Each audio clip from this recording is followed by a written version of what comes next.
Recently, we've been in the process of retesting a lot of CPUs, and as of late, we've put quite a big focus on AMD with head-to-head comparisons between the likes of the 7600X and 7800X3D, 7700X and 7800X3D, and so on.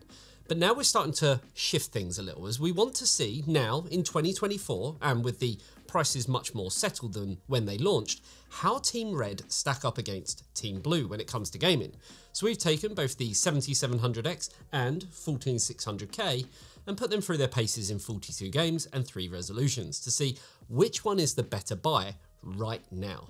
But before we get into that, here's a quick word from this video's sponsor. Hello mate, you alright? Yeah, just got all the bits for my banging new gaming PC. Just got to put it together. It's going to be so much better than yours. Oh, right. What did you get then? The latest Intel 12th Gen processor, a feature-packed motherboard, and 32 gig of DDR4 memory. See? Miles ahead of yours. You realise that board needs DDR5 memory, don't you? Don't tell me you went and bought the wrong stuff. DDR4 is so 2014. I can't believe you was that stupid. What? No, you're joking. What should I get then? For me, I'd be looking at Corsair's newest Vengeance DDR5 kits, or if you're wanting that all-important RGB, then go for the Dominator Platinum RGB. Oh, you are a lifesaver, thanks, but where can I find out more? By clicking the link in the description below, of course. You call me the stupid one. Okay, so specs. It's always an odd one comparing specs across AMD and Intel because they don't really account for much given the different architecture and how they actually work. But let's take a brief look anyway. Now, the 7700X from AMD forms part of the Ryzen 7 lineup of processors, while the 14600K falls under Intel's Core i5 range. In terms of core counts, the 7700X comes in with 8 cores and 16 threads, while Intel does things a little differently, with 6 performance cores and 12 threads, but also 8 efficiency cores, giving us a total of 20 threads. In terms of clock speeds, AMD comes in with a base clock of 4.5 GHz and a boost speed of 5.4, while Intel's performance cores come in dramatically lower on the base clock at 3.5, but draw much closer with the max turbo frequency at 5.3, yet still falls behind AMD. Though again, different architectures, so comparing apples to oranges doesn't really do much here. Now, one thing that is worth comparing is pricing. The 7700X is the cheaper of the two, currently at $288.83, while Intel comes in 6% more expensive at $306.85, which is why I wanted to do this head-to-head in the first place, to see if Intel offers up more performance in games for that extra cost, or if AMD is the value king between the two, especially as some games favour AMD and some favour Intel. So testing in 42 games should give us a broader spectrum of results to actually look at. Now to test, we threw both CPUs through the gauntlet in 42 titles and at 3 resolutions. To test the 7700X, we used the Gigabyte X670E Aorus Master with 32 gig of G.Skill Trident Z5 Neo 6000 MHz CL30 memory. And for Intel, we used the Asus ROG Maximus Z790 Extreme with 32 gig of Team Grip T-Force Delta RGB 7600 MHz CL36 memory. Though due to the memory controller, we did have to drop the speed down ever so slightly for stability.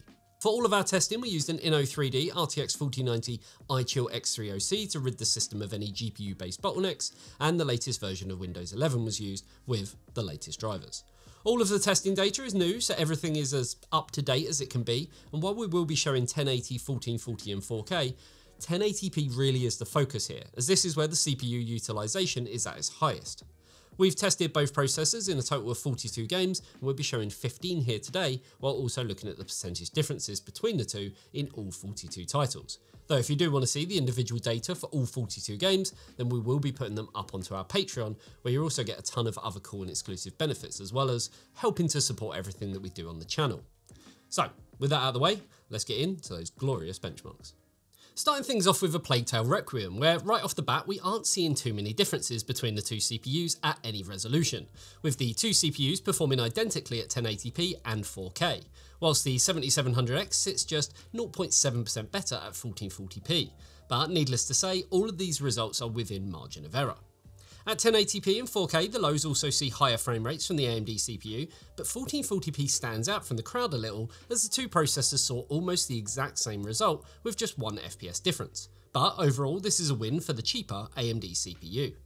Assassin's Creed Valhalla just makes things worse for Intel as the gaps at all three resolutions now widens, with the gap between the CPUs at 1080p now sitting at a decent 5% in favour of the cheaper 7700X.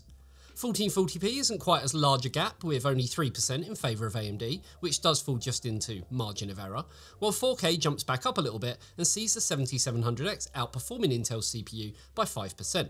So if this is any indication of things to come, I guess maybe Intel should be slightly worried. Next up is Assetto Corsa, and this game clearly favours Intel, as across the board the 14600K manages to see higher frame rates than the AMD processor, with very little variation between the different resolutions. 1080p sees a difference of 4%, whilst 1440p sees a small improvement on that with a 9% lead. And then 4K has a smaller jump of just 2%, which is the only margin of error result that we see in this game. The lows tell a bit more of a story here though, as we can see that at 1080p the 14600K takes a bit of a dive, with the 7700X managing to outperform it by 8%. At 1440p the 14600K manages to see itself on top again with a margin of error improvement of 3%, whilst 4K has the 7700X taking the lead again with a substantial 12% more FPS. What's also clear to see here is that the game clearly has some bottleneck issues, and is very reliant on the CPU, as each resolution change sees almost no change to our frame rates as we move up. In Baldur's Gate 3 we see the 14600K continue its win streak that we saw in our last game, and is again outperforming the 7700X at all three resolutions. 1080p and 1440p both come in with 16% more performance, and 4K comes in with 9% faster performance, so some fairly decent uplifts in favour to Team Blue. At the moment, it seems that whichever CPU is the better of the two is very game dependent, but we'll have to see what happens with the rest of the titles. Counter-Strike 2 sees some gigantic differences where the 7700X completely destroys the 14600K in performance, though this was actually expected, as CS2 does favour AMD quite heavily. At 1080p, the 7700X sits 37% faster than the Intel CPU, while at 1440p it sits a slightly lower but still impressive 32% better. And then at 4K it sits in the middle with 36% more performance on average. Despite these huge differences, if we look at the actual frame rates, we see that the 14600K, whilst being outperformed by the 7700X, is still performing near the 400 FPS mark, which at such a high frame rate wouldn't actually really be noticeable, especially since almost no monitor on the market would be able to display that anyway. So even though it seems like a pretty blatant win, there's an argument that it's a bit pointless. But on an overall level, we'll have to see how this affects the cost per frame later on, and also factoring in that the AMD CPU is cheaper. Now going from one extreme to another with Cyberpunk 2077, and we see some very small performance differences. At 1080p, the 7700X only manages to outperform the 14600K by 6%, which only makes up 6 FPS, but again, is cheaper. This is similar at 1440p, but now the 14600K is the one with the extra performance, this time with 8% more performance. 4K is slightly different, with both processors coming in with the exact same average FPS, with only 2 frames per second separating the lows in favour of AMD, but does give a small talking point nonetheless. Overall, it's safe to say that Cyberpunk is more GPU bound than anything, but we knew that already coming into this. Turning on ray tracing makes things a bit more interesting, as at 1080p nothing really changes, and the 14600K still sits behind, now by just 1 FPS, which in this case accounts for just 1%. 1440p is where we see some slight differences, where we see a 3% frame rate difference in favour to AMD. So now we're almost falling outside of margin of error, but still just within it. I still wouldn't expect anyone to notice this difference though, but it does add up, especially in the lows, as the 7700X comes closer to hitting the 60 FPS mark when compared to the 14600K, meaning that the AMD CPU would feel just a little bit smoother in the more intensive areas. 4K has the two processors neck and neck in the averages, as they, like 1080p, are only separated by a single FPS in favour of AMD. But in the lows we again see the 7700X sneaking in an extra 2 FPS, giving it a slight edge overall. On to F123, and right away we see yet more big differences between the CPUs. At 1080p, the 7700X is ahead of the Intel chip by 18%, and at 1440p it's ahead by the same 18% margin. When we look at 4K, we see that both processors aren't enough to keep up with the GPU, and both see similar results as they both fall within margin of error difference of each other, of only just a few frames per second, leading to only 2% more performance from the 7700X. Now it is hard to argue with any of the performance here though, as it is all over 300 FPS, and it will come down more to value than performance at this rate, but with some of the differences we're seeing, the value seems, well, quite predictable. Moving on to Far Cry 6, and here at 1080p and 1440p, we see the 7700X taking a decent lead over the 14600K with 7% more frames per second on average at 1080p, and a much smaller 3% more at 1440p. The lows are also ahead at these resolutions with 22% and 9% at 1080p and 1440p respectively, while 4K sees a slightly different outcome however, with the two CPUs finding themselves with just a single frame between them, with the 7700X taking an unsurprising lead here given the lower resolution's performance. The 1% lows remain further apart here, not following the lead of the average FPS, though this time they are closer together with a difference of 7%, which doesn't really account for much but does give the slight edge to the AMD CPU. And, did I mention, it is cheaper. Hogwarts Legacy has the processors performing almost identical at all three resolutions, with only 2% more performance at 1080p in favour of the 14600K and 1% more at 1440p, this time in favour of the 7700X. This slight difference clearly comes down to a CPU bottleneck that both processors saw in this title, and as a result we don't see much variation between the resolutions. When we move on to 4K, the GPU starts to do more of the work and now the FPS drops down quite a bit on both CPUs, and as a result we see the processors performing identically in the averages, which is still a pretty big jump, but this is slightly inflated due to the lower frame rates. In all three resolutions though, we see the 7700X managing to outperform the Intel CPU in the lows with 16%, 14% and a massive 28% more FPS at 1080p, 1440p and 4K respectively. Next up is Spider-Man, and here we see the 7700X once again taking the top spot, with higher frame rates in each of the three resolutions. 1080p saw a difference of 15% in favour of AMD, whilst 1440p saw a smaller but still impressive 10%. And then 4K saw another small drop down to a 6% difference, so still pretty good. Something worth noting here is how consistent both CPUs were at all three resolutions, barely losing any performance as the resolution increased, showing that the game is severely CPU reliant at all resolutions, and presents some pretty evident bottlenecks, though what is interesting is that the lowest 1% low frame rate that we saw, being 110 FPS, means that it's safe to say that either of these CPUs will treat you well in any of these circumstances. Enabling ray tracing, which is a much more GPU intensive workload, you'd expect to see the resolution making more of a difference, but that isn't really the case, as the consistency across the board is still pretty good, and we never see anything drop below 60 FPS. In terms of differences, we see the 7700X remaining on top with 17% more performance at 1080p, 16% more at 1440p, and 11% more at 4K, so some healthy wins for the cheaper CPU. With gaps like this, you can certainly see the benefit to the AMD CPU, but until we see how this translates to value for money, it's still too early to call it an overall victory, as much as it appears to be shaping up to be one. Microsoft Flight Sim is notorious for its bottlenecking capabilities, and here we see it demonstrated pretty well, with very small differences between the two processors and also very small differences when the resolution is increased. At 1080p, we see the 7700X ahead by 7%, which then drops down to a margin of error of 2% at 1440p, along with 4K, which also sees a 2% difference. The lows are slightly different in this game as they don't seem to follow any particular pattern, with 1080p seeing a difference of 6% in favour of AMD, and then a much smaller 1% at 1440p, which is margin of error. But interestingly, 4K sees another 1% margin of error difference, but this time in favour of Intel. Obviously, this doesn't really make any kind of noticeable difference when gaming, but it does affect how things will look in terms of value. On to our penultimate game, Remnant II, and here at 1080p we see the 14600K is actually the one ahead by a respectable 6%. As we move up to 1440p, things switch up and now the 7700X is back on top, but with a margin of error gap of just 2%. Moving up again, and 4K sees another 2% gap between the CPUs in favour of the 7700X, which equates to just 2 frames per second. So in this title, it's fair to say, again, whichever CPU you go for isn't going to make much difference to you. So for this title, I'd just go with whichever one is cheaper at the time of purchasing it, if you're solely playing this game. Our final game is Watch Dogs Legion, and this game sees the 7700X again as the better performing CPU, with 12% more performance at 1080p, 13% more at 1440p, and a smaller 4% at 4K. This final result comes close, but manages to narrowly avoid being categorised as margin of error.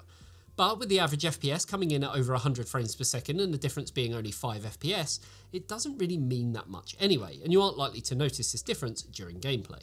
So a pretty clear win to the cheaper AMD processor, though Intel did fight back in some titles and took a couple of victories. But to get a better idea as to the lay of the land, it's worth taking a look at the percentage differences in all 42 games to see if AMD can keep up the momentum in all games tested. It's here where we see the 7700X as a clear winner with an overall average of 7% faster performance, with the biggest difference coming by way of Counter-Strike 2, which saw a clear bias towards AMD.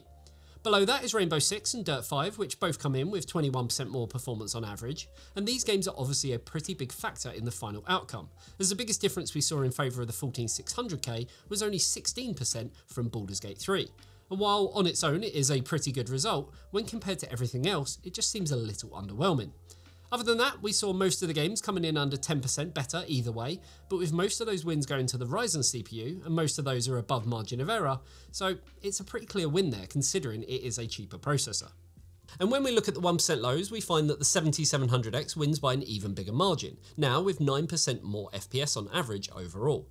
And when we look at the individual games, it's clear to see why, with a much larger number of games managing to see over 20% more performance, and all but 2 titles seeing above a margin of error difference, with those 2 titles being The Outer Worlds and Cyberpunk with ray tracing.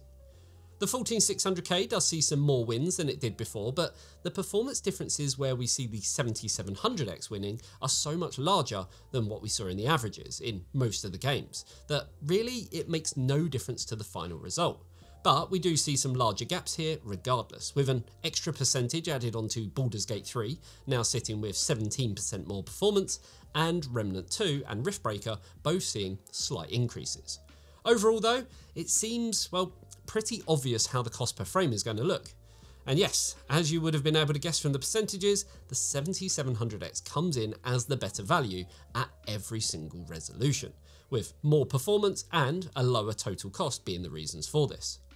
At 1080p, we see the 7700X coming in with 8% more performance overall for 14% less cost per frame, which is a great look for AMD, but pretty damning for Intel.